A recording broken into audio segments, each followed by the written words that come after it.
Call the roll, please. Look. Here. Commissioner Brastad. Here. Commissioner West. Here. Commissioner Schulte. Here. Commissioner Meisner. Here. Commissioner Gamache. Here. Terrific. Next, we'll move on to tax claims and abatements. Is there a motion to approve? So moved. Second. Motion and a second. Is there further discussion? Seeing none, this is a roll call vote. Commissioner Brastad. Aye. Commissioner West. Aye. Commissioner Schulte. Aye. Commissioner Meisner. Aye. Commissioner Gamache. Aye. Commissioner Look. Aye. That item passes. Next, we'll consider accepting the regular claims paid over $500 for the period ending January 31st, 2020, and purchase card claims paid for the period ending January 31st, 2020. Is there a motion to approve? So moved. Motion by Commissioner Gamache. Is there a second? Second. Second by Commissioner Meisner. Any changes or questions for discussion? Seeing none, this is a roll call vote. Commissioner West. Aye. Commissioner Schulte. Aye. Commissioner Meisner. Aye. Commissioner Gamache. Commissioner Look. Aye. Commissioner Brastad. Aye. And that passes unanimously. Next, we'll look for approval of the minutes from the January 28th, 2020 County Board meeting. Is there a motion to approve? So moved. Second. Motion by Commissioner Look, second by Commissioner Brastad. Any changes or questions on the minutes? Seeing none, all those in favor signify by saying aye. Aye. Anyone opposed? Perfect. The minutes are adopted. Our one item under Chair's remarks is a presentation from the Anoka County website annual report. I'm going to ask Commissioner Gamache, who serves on our Web Oversight Committee, to begin our conversation. Commissioner Gamache. Thank you, Commissioner Schulte. The Anoka County Board of Commissioners first created the Web Oversight Committee in the 1990s because it was clear that the internet would become an important way to provide information and services to the public. Since that time, we've seen a lot of changes. Technology has become more sophisticated, and along with that, people's expectations have changed. Today, more people expect the internet to be their first source of information about government services, and they want to be able to do more business online, something we continue to focus on every day. Our public website, anokacounty.us, has grown so much over the years. In fact, it's become our biggest campus, serving the most customers on a daily basis. And this crucial business tool is typically the first point of contact for most of our residents that we serve, including now more than ever, mobile users. We continue to strive to make our website more functional, easier to navigate, and ensure its accessibility to all citizens. It's a great website for those of you who haven't tried it, but I'm sure pretty much everybody I know in this room, all 7 of you, have tried it. But I know a lot of people all around the county, all around the state go out and look at this website, so it's been very, and it's really easy to use. I congratulate our staff on the great job that they've done to make it user-friendly, and it's really great. So I'd like to invite Barbara Young, our Digital Communications Coordinator, to tell us a little bit more about the website and present the annual website report. Welcome, Barb. Thank you. Good morning, Chair Schulte and Commissioners. I am Barbara Young, as Commissioner Gamache said, and I serve as the Digital Communications Coordinator for the Communications Department here at Anoka County. My main duty in that role is to maintain the content and functionality of the Anoka County public website. As we move further into this technology-driven era, your constituents expect to easily find the information they're looking for on road projects, government programs, voting, property taxes, and any other county service online. In the Communications Department, we view the website as a primary delivery tool for this type of information. When you have a question about, when you have a question about anything, what do you do first? You pull out your phone and you Google it. So as you can see, we have a lot of people doing the exact same thing to find information here. Assuming we've done our job properly with the website, residents asking county-related questions will find our pages at the top of the search results page, and when they click that first result, they should hopefully find the answer. We not only want them to find their answers quickly, we want to give them a clear path of what they can do with that information next. Were you looking for how much you owe in your property taxes? Here's our online form that'll let you pay right now. Were you curious about what type of economic assistance is available to you? Here are the steps for getting started on that process. People come to our website via one of these 4 routes. Search engines are extremely dominant, in large part because that's how we've learned to use the internet. You just search it. But because county government is kind of the invisible layer, that also has a boost in search engines. People don't know what services we provide, so they just Google voting near me, renew my license, or whatever service.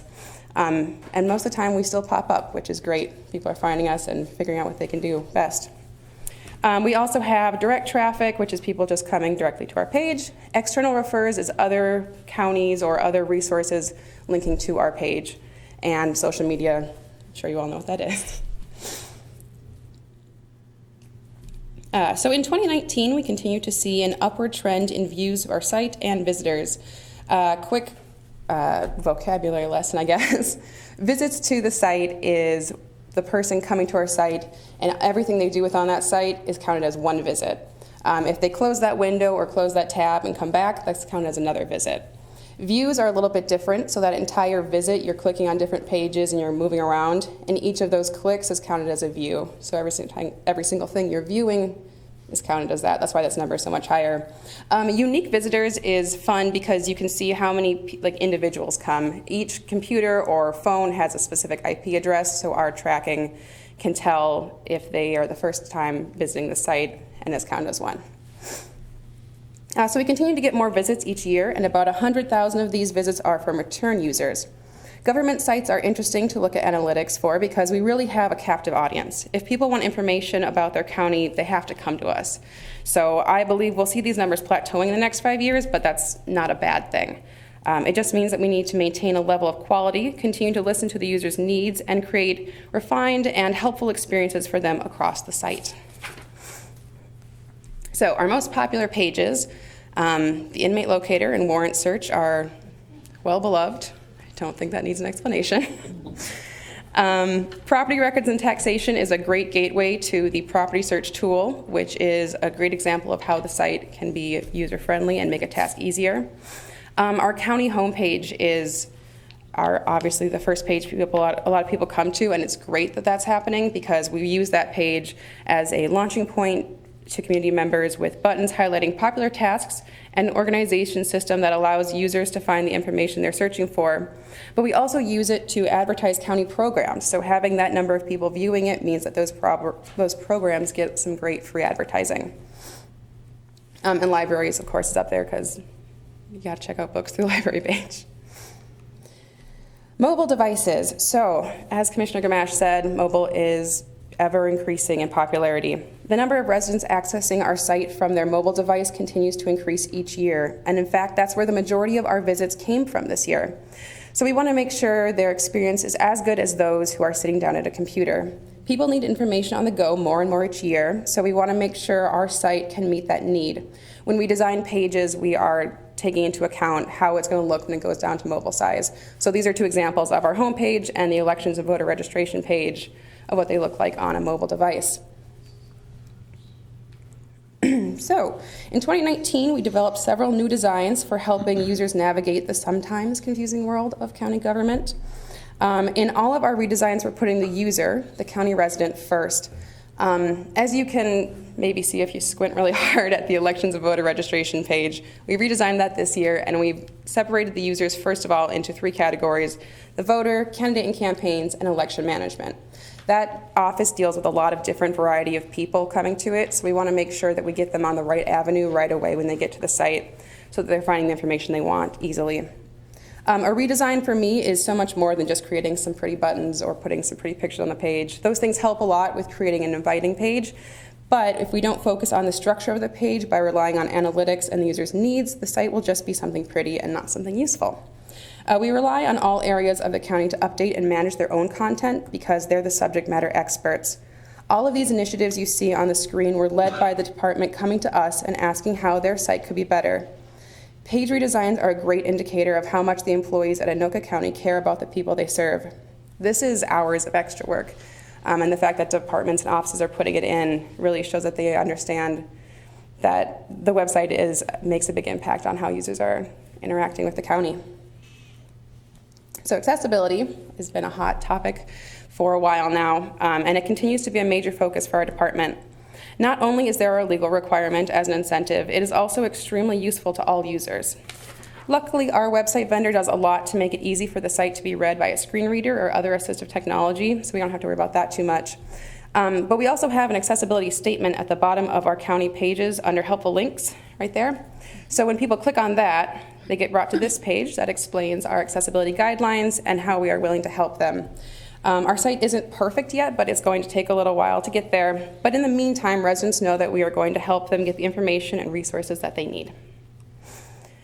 So one of the ways in which people interact with the website the most is through our forms and documents, so they are our #1 priority at the moment. In the past year, we have been researching ways to help increase the accessibility, security, and ease of use of our forms. Anoka County has over 150 Anoka County-created public-facing forms, but our current practices on how those are submitted or accepted vary from office to office. This chart shows how the forms can currently be submitted. The blue is total number, and the orange is forms that can only be submitted via one method. Mailed in and in-person forms, while currently extremely necessary for security reasons and certain types of forms, they are convenient to a general user or a general resident and a major roadblock to any with a disability or impairment. We are currently working on a solution to this problem to make doing business with the county easier. This, in conjunction with the creation of Accessibility Strategic Plan, will help Anoka County navigate accessibility this year and in the future. So in 2020, we hope to continue improving our website for all of Anoka County. I'm very excited about how much we've done this year, and I'm excited to see how much we move forward and how we can continue to help the website be an asset in the future. Thank you. Well, thanks so much, Barb. And, people get to a website, they just expect it to work, and they do like the pretty buttons and images, and, but how it's structured and how it functions on the back end is so much more important and more valuable if it's done right. To me, I look at websites as I visit them. The ones that change daily or weekly are the functional ones. They're the ones that people are taking care of, making sure that they're doing the updates, making sure that they're doing what people are asking for, developing and listening to the analytics and responding to them. But I go to many websites, including a few that I've developed myself, that you get there and they're just stagnant. They're the same thing year after year after year, and nothing changes. For some institutions, that's probably okay, but for our government, it's not. We're forever changing, and I appreciate your work, and Commissioner Gamache and the Oversight Committee. I appreciate what you're doing. As evidenced by all your numbers, this is the future. We're there now, and people are using websites and traditionally more on mobile devices now, so we appreciate all your work. Any questions for Barb? Commissioner Meisner and then Commissioner Gamache. Thank you, Mr. Chair. Just one quick question about the social media. Do all departments have their own social media pages? I know transportation does, the library does. Yeah, so Chair Schulte, Commissioner Meisner, not all pages have their own social media. It is dependent on the need of that. I believe Transit has one, and as you said, the libraries and police office, or the sheriff's office, yes. Okay, thank you. Thank you. Commissioner Gamache. Thank you. I just wanted to point out the two words that Barbara used, user first. And I think that's a big thing because it's about figuring out a way on how people look at it, how our consumers look at what they're trying to find, and knowing how to get them directed to the place. Because nothing's more frustrating than hitting a website and you can't figure out where you're supposed to go. And I congratulate, again, your department, because this is easy to find where you want to go. And it's not an easy thing to do with a county and how many things we're involved in. And a lot of times, as you indicated and talked about a little bit, that people come with an idea of what they're looking for, and thank goodness for Google, I guess, because they can actually find it. But when they get to the website, it's easy to figure out where you need to go and the departments you need to find and that type of thing. So I applaud our staff for the great work, and keep up the great work. Thanks. Mr. Chair. Commissioner West. Just a short comment. It is a great improvement because in years gone by, it wasn't that easy to find my way around our website. So it's been great since you guys got a hold of it. Seeing no further comments, thank you, Barb. We appreciate your work. Thank you.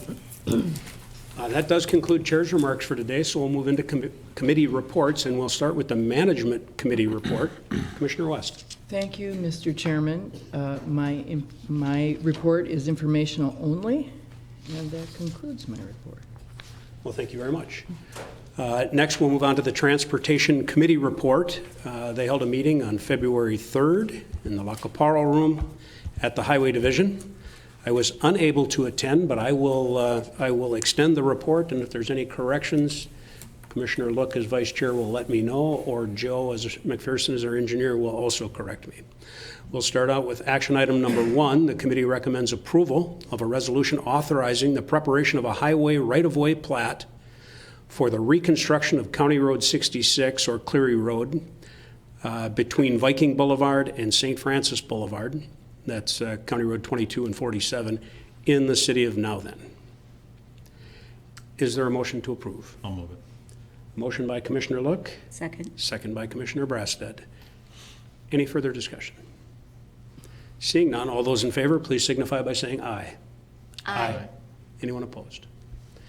Seeing none, we'll move on to item 2.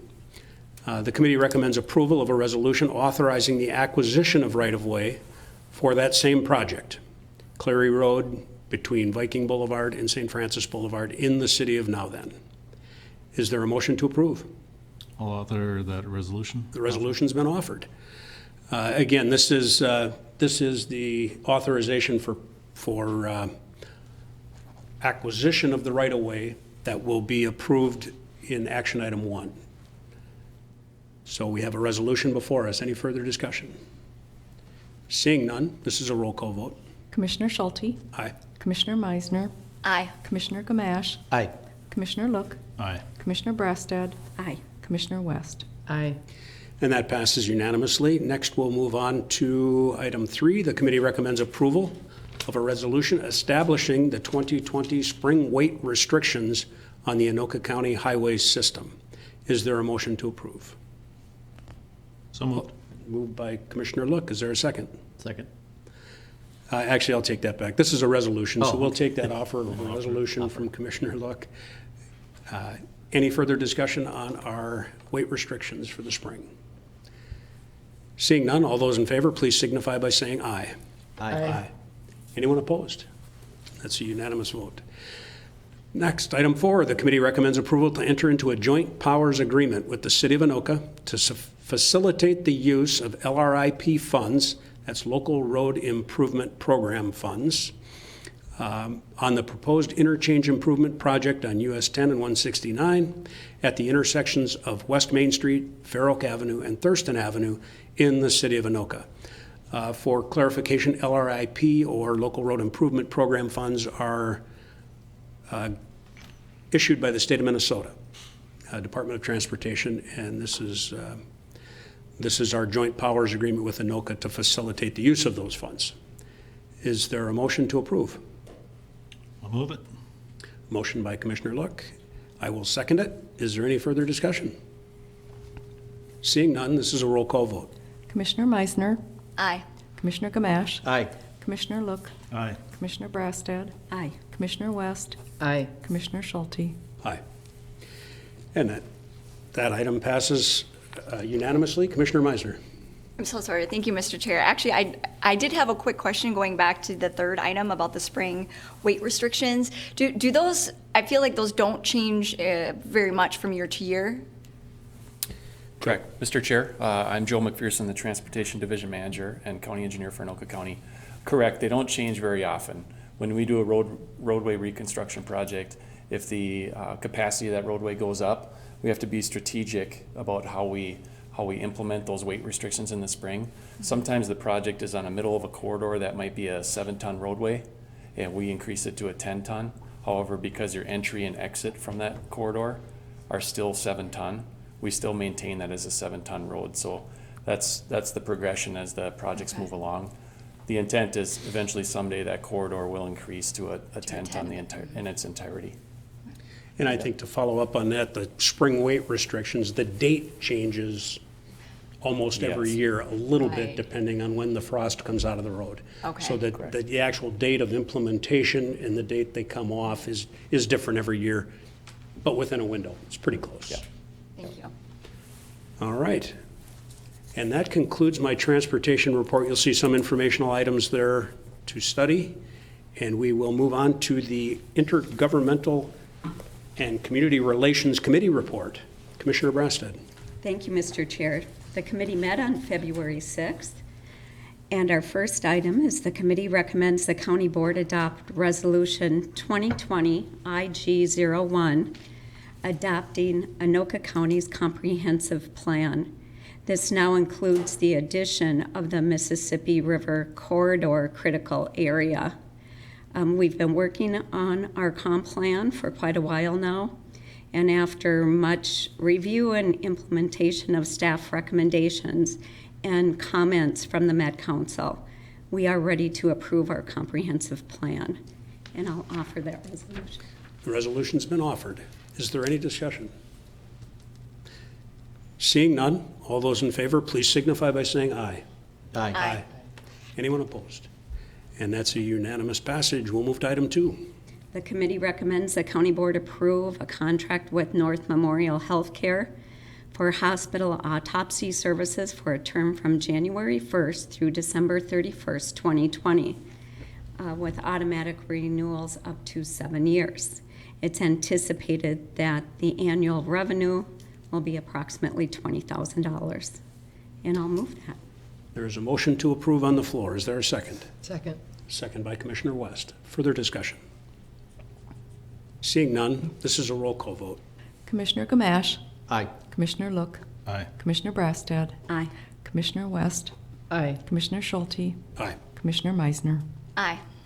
And that will pass unanimous. Item 3. The committee recommends the county board approve a contract with Minnesota Lions Eye Bank for use of the medical examiner's facility to procure eye tissues from donors for a 2-year term with annual renewals up to 7 years. It's anticipated that annual revenue will be approximately $7,000. And I'll move that. There's a motion on the floor to approve item 3. Is there a second? Second. Second by Commissioner Gamache. Further discussion? Seeing none, this is a roll call vote. Commissioner Look, Aye. Commissioner Brastad, Aye. Commissioner West, Aye. Commissioner Schulte, Aye. Commissioner Meisner, Aye. Commissioner Gamache.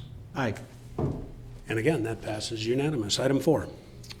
The last item is the committee recommends the county board adopt Resolution 2020 IG-02, which is adopting a special assessment under the Property Assessed Clean Energy, also known as the PACE program. This is our first time we have a business in Anoka County that is going to be utilizing the PACE program, and the county's role in the program is basically to record and process the assessments. And I'm happy to offer that resolution. The resolution's been offered. Is there further discussion? Commissioner Meisner. Thank you, Mr. Chair. Just commentary that I'm really pleased to see that the first application happened so quickly. It forwards clean energy, and I hope that there will be more. Thank you. Commissioner Brasted. Does that conclude your report? That concludes my report. Fabulous. Did Thank we you. vote? We need to Oh, vote. we did I not was- vote on that. oh. Well, let's go ahead and vote on that then. That is, please signify by saying aye if you're in favor. Aye. Aye. Anyone opposed? That passes. Now, Commissioner Brasted. Now I'll conclude my report. Thank you for that. Thanks. Next, we will move on to the Parks Committee report, and we'll turn to Commissioner Gamache. Thank you, Mr. Chair. We met on February 4th. We have 4 action items today. The committee recommends the county board authorize a grant amendment changing the project description to allow more flexibility in procuring labor to conduct natural resources management within the regional parks system. That's contract C0005976A. It is with the Conservation Corps of Minnesota, CCM. And due to some difficulties in recruitment, CCM is having trouble being able to provide the desired staff levels. And what we are changing here is to give us some flexibility and to make sure that we are able to cover some of those areas. Jeff Perry, our Parks Director, is here with us, and he can kind of elaborate a little bit more on some of the issues that they might be having and what it is exactly that we are intending to do. Jeff. Thank you. Mr. Chairman, members of the board, good morning. My name is Jeff Perry, Park Director for Anoka County. This is a Park and Trail Legacy Grant in the amount of $300,000. It's split between FY18 and FY19 for $150,000 each fiscal year. And the amendment addresses, as Commissioner Gamache has indicated, that the Conservation Corps of Minnesota is just having a hard time filling all of the required labor positions within their organization due to labor shortage actually across the upper Midwest and quite frankly across the country for some of these outdoor labor-oriented positions. So the last two previous years, we've been short a couple of crew members, haven't been able to accomplish the work that's been planned and laid out for this program. So this simply gives the county the autonomy to hire our own staff and or to hire another organization to complete this work. The Conservation Corps of Minnesota is completely fine with this approach. However, I was just contacted yesterday by them. They have recruited 3 of the 4 required crew members as of yesterday, so that's great news. But in the event that they can't find a 4th one, the county would likely go out and hire a part-time individual to fill that slot. So at the end of the day, this is a very beneficial program for Anoka County, for the park system. They come equipped, they come with a vehicle, they have their own computers, their own hand tools, etc. We provide the work direction to accomplish natural resources management and park maintenance across our park system at a very low cost to Anoka County. So it's a very valuable program. Thank you, Jeff. That is good news that they've gotten 3 out of 4 Yes. lined up. So I'll move that, Mr. Chair. There's a motion on the floor. Is there a second? Second. Second by Commissioner West. Further discussion? Seeing none, this is a roll call vote. Commissioner Brassad, Aye. Commissioner West, Aye. Commissioner Schulte, Aye. Commissioner Meisner, Aye. Commissioner Gamache, Aye. Commissioner Look. Aye. And that passes. Item 2. Item 2, Mr. Chair, is the committee recommends that the county board authorize a grant amendment for the construction of the Rice Creek Maintenance Facility to increase the grant amount by $15,407.07 from $687,044 to $702,453.07. That's Anoka Contract C 0006650A. And we're looking at this, and I'll let Jeff go ahead and describe the change in that aspect of it. Thank you, Mr. Chairman, Commissioner Gamache. This is the $15,407,000 is a grant balance from a previous Park and Trail Legacy grant. So it's simply taking that balance, transferring it to the Rice Creek Chain of Lakes Maintenance Facility project. The reason that we need additional funds for the Rice Creek project is relative to the elevated water table and the design of the footings. We had to redesign the footings for the building, for the structure, to ensure that it's sustainable over time. So that's the reason for the additional footing needs on that particular project. And we've done this a number of times in the past when we have a grant balance as opposed to turning it back to the state. We like to transfer that towards other projects to make sure that that they're built in full. Thank you. I'll move it. There's a motion on the floor. Is there a I'll second? second. Second by Commissioner Brassad. Further discussion? Seeing none, this is a roll call vote. Commissioner West, Aye. Commissioner Schulte, Aye. Commissioner Meisner, Aye. Commissioner Gamache, Aye. Commissioner Look, Aye. Commissioner Brassad. Aye.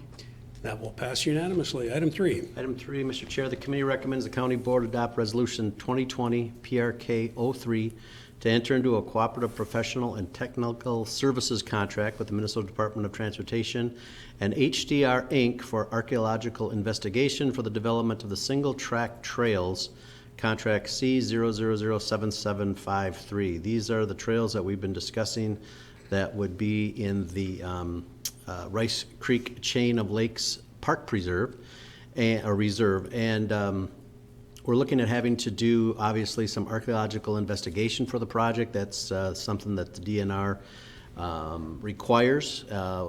especially when we're using federal funds.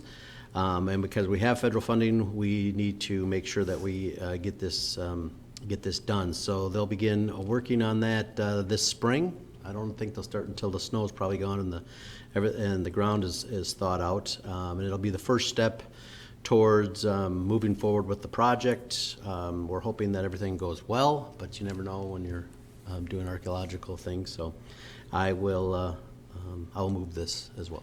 The item's been moved. Is there a second? Second. Second by Commissioner Brassad. Jeff, for my edification, single-track trail is a mountain bike trail, and it's called a single-track trail because there's one tire width that's carved into the landscape so that it's not for four-wheelers, it's not for any ATVs of any kind other than a single-tired, single row of mountain bike tires. That is correct, Mr. Chairman. Typically, fat tire bikes and/or mountain bikes would use this type of trail. And you're exactly right. It's literally about a foot wide where the wear path is. And obviously, we clear approximately 8 to 10 feet on either side of that so the vegetation doesn't encroach. And becoming very popular, very trending. The users in the Rice Creek Chain of Lakes area actually started creating their own trail, so we embraced that, went through a public process, and we came up with a very good plan, went after the federal transportation bill money, and we were successful in obtaining about $93,000 for this particular project.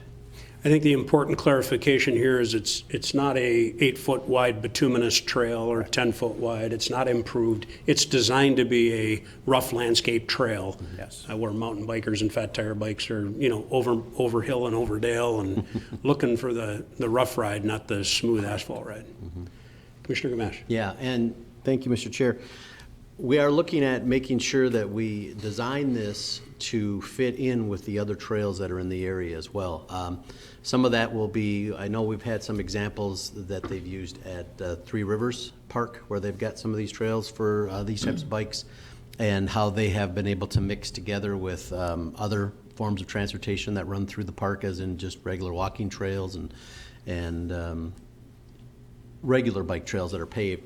And so we've talked about narrowing areas where they would come upon a trail that they have to cross that's going to have walkers and things. You narrow it down with maybe tree stumps or something, or even a fence, maybe a wooden fence that would just come, and they'd have to have a stop sign. And if you narrow it, they can't really go through there very fast unless they want to hit something that might hurt them. So you do narrow it down a little bit so they have to stop, and because otherwise they might continue and jump things and that type of stuff. So we're looking at that in depth. This is just the first step, and there are some other things that we should look at as well regarding how we direct traffic from one of these trails to another one. But we're just looking at the very first trail, and then this archaeological dig that we have to do, or examination of the soils that we have to do to make sure that there's nothing there that should not be disturbed. Well, I would think, Commissioner Gamache, then a properly designed ramp on either side of the walking trail. Get them up and over. Those mountain bike guys seem to like that anyways. So. Commissioner Meisner. Thank you, Mr. Chair. And just to kind of flesh out too, because I found this very interesting and a good thing, that the archaeological investigation is specifically because this area has been identified as a large Native American area, and so we are making sure that we're going to preserve or protect anything that needs to. So I just wanted to kind of put the context of what what we're investigating for. Thank you. There is a motion and a second before us. Is there further discussion? Seeing none, this is a roll call vote. Commissioner Schulte. Aye. Commissioner Meisner. Aye. Commissioner Gamache. Aye. Commissioner Look. Aye. Commissioner Brassad. Aye. Commissioner West. Aye. And that will pass. Item 4. Item 4, Mr. Chair, is the committee recommends that the county board authorize the parks director or his designee to negotiate and execute a new lease with the YMCA commencing February 2020, a draft of which is attached to allow for the YMCA to continue use of certain facilities at the Lake George Regional Park for a 3-year term with an option to extend for an additional 2 years. This is contract number C 0007771. Jeff, I think we've been working with the YMCA up here in that area for over 20 years, I believe. Want to elaborate that? I think it's been a great working arrangement with them. for Camp Guy Robinson, and I think it's, we'd like to continue working with them.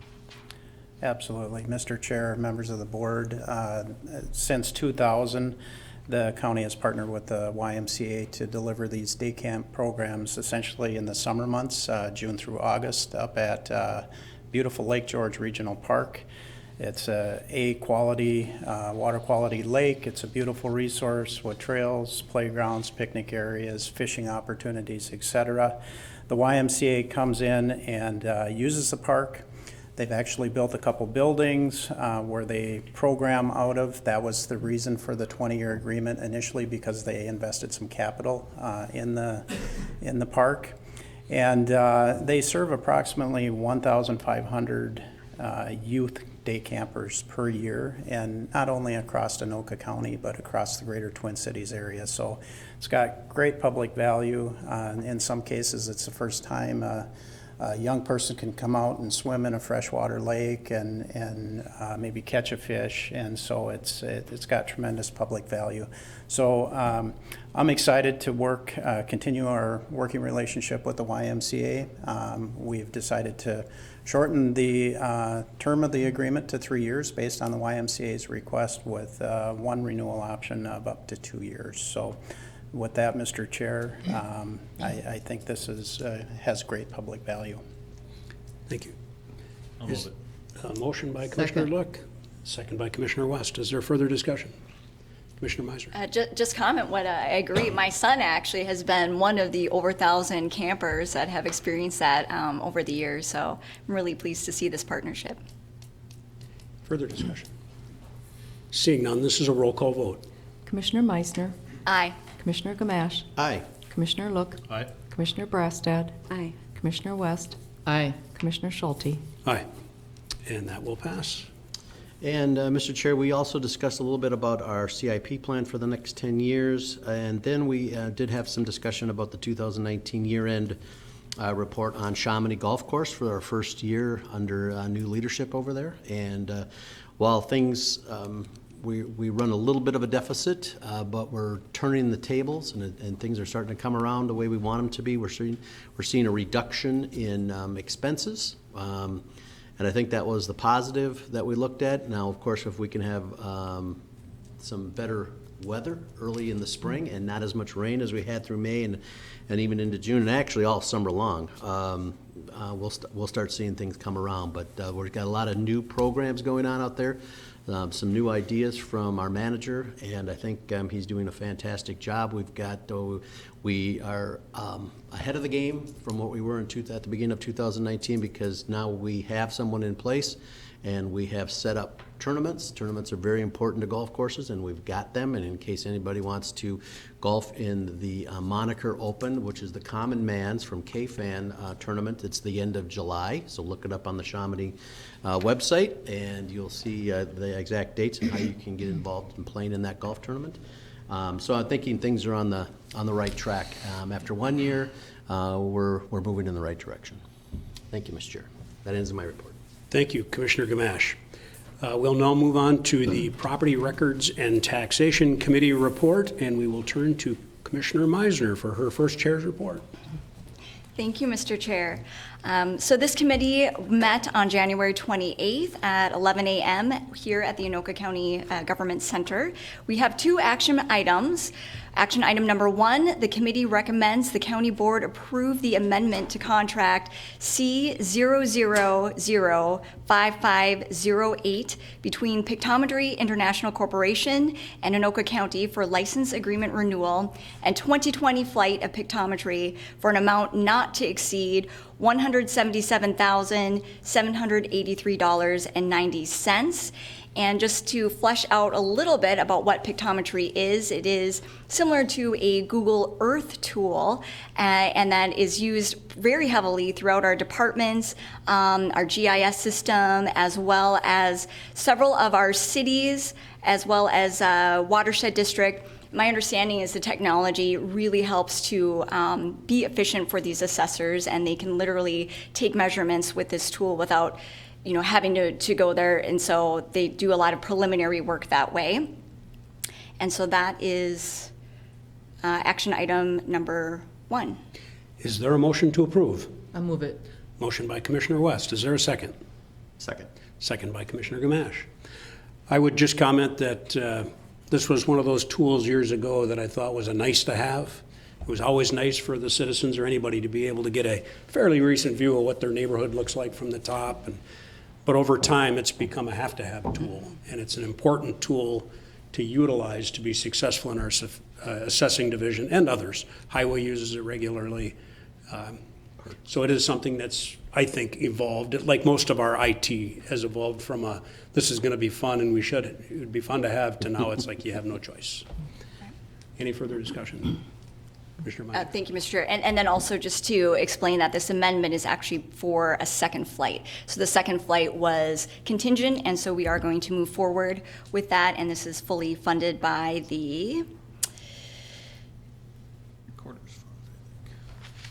wait, I will find it. Recorder's Compliance Fund. Thank you. Very good. We have a motion and a second before us. Seeing no further discussion, this is a roll call vote. Commissioner Gamache. Aye. Commissioner Look. Aye.